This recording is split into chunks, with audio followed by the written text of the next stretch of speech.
ایک غریب بوڑھا لکڑہارا اپنے بڑے سے کنبے کے ساتھ جنگل کے قریب واقع ایک چھوٹی سی جھونپڑی میں رہتا تھا۔ اس کے بیٹے اور بیٹیاں بہت کم عمر تھے۔ اس کی بیوی کھانا پکانے، صفائی ستھرائی، کپڑے دھونے اور بچوں کی دیکھ بھال میں مصروف رہتی تھی۔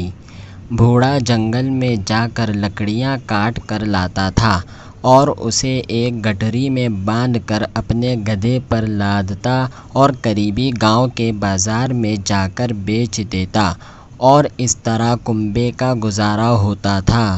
ایک دن جب بوڑھا اپنے کام میں مصروف تھا تو اسے ایک گرج دار دہاڑ سنائی دی۔ اس نے اپنا کلہاڑا نیچے رکھا اور خاموشی سے سننے لگا۔ اچانک ایک بڑا سا شیر جھاڑیوں میں سے باہر آ نکلا۔ شیر نے بوڑھے سے کہا کہ مجھ سے مت ڈرو، میں تمہیں نقصان نہیں پہنچاؤں گا، تم بہت محنت سے کام کرتے ہو۔ تم بیٹھ کر تھوڑی دیر آرام کرو، تمہارا کام میں کر دوں گا۔ بوڑھا حیران تھا، اسے معلوم نہیں تھا کہ شیر باتیں کر سکتے ہیں، اور کیا بات ہے کہ شیر اسے مدد کرنے کی پیشکش کر رہا تھا۔ اس نے کہا، تم کتنے مہربان ہو پیارے شیر۔ بوڑھا ایک درخت کے نیچے آرام کر رہا تھا جبکہ شیر کام کر رہا تھا۔ شیر نے جلد ہی ساری لکڑیاں کاٹ دی۔ بوڑھے اور شیر نے مل کر لکڑیوں کو ایک گٹھری میں باندھ کر گدھے کی پیٹھ پر لاد دیا۔ بوڑھے نے شیر کا شکریہ ادا کیا اور لکڑیاں بیچنے چلا گیا۔ اگلے دن پھر شیر آیا اور اس بوڑھے کی دوبارہ مدد کی۔ کچھ ہفتوں تک یہ سلسلہ جاری رہا۔ ایک دن کام ختم ہونے کے بعد شیر نے بوڑھے کی گود میں اپنا سر رکھا اور آرام کرنے لگا۔ اس نے بوڑھے کی طرف دیکھتے ہوئے پوچھا، کیا میں خوبصورت ہوں؟ ہاں واقعی تم بہت خوبصورت ہو، بوڑھے نے جواب دیا۔ کیا میں طاقتور ہوں؟ شیر نے پوچھا۔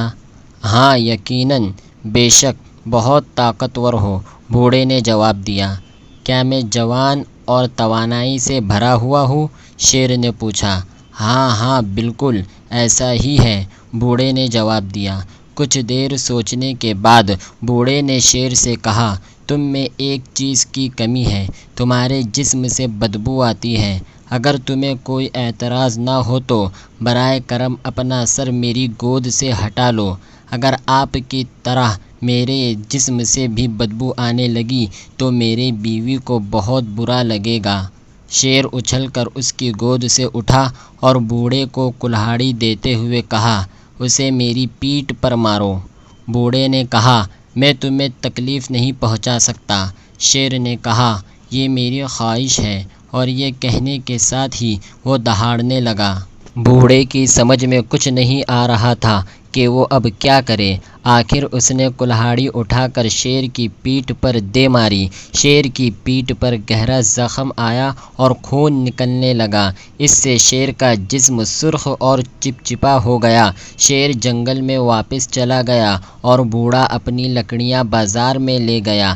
اگلے دن بوڑھا اپنے کام والی جگہ پر آیا۔ شیر آیا اور اسے دور سے دیکھتا رہا لیکن کوئی بات نہیں کی۔ بوڑھا خوف زدہ ہو گیا۔ وقت گزرتا گیا اور پھر ایک دن اچانک شیر جھاڑیوں کے پیچھے سے بوڑھے کی طرف بڑھا۔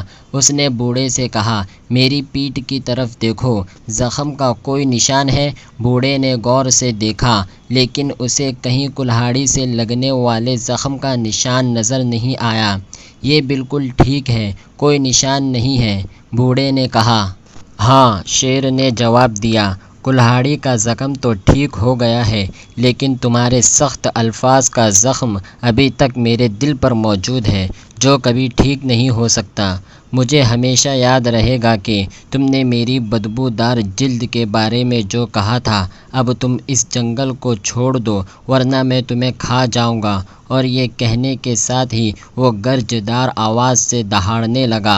بوڑھا جنگل چھوڑ کر چلا گیا اور اس دن سے اسے تمام شیروں سے خوف محسوس ہونے لگا۔ اسی وجہ سے دوسرے لوگ بھی اب شیروں سے خوف زدہ رہنے لگے ہیں۔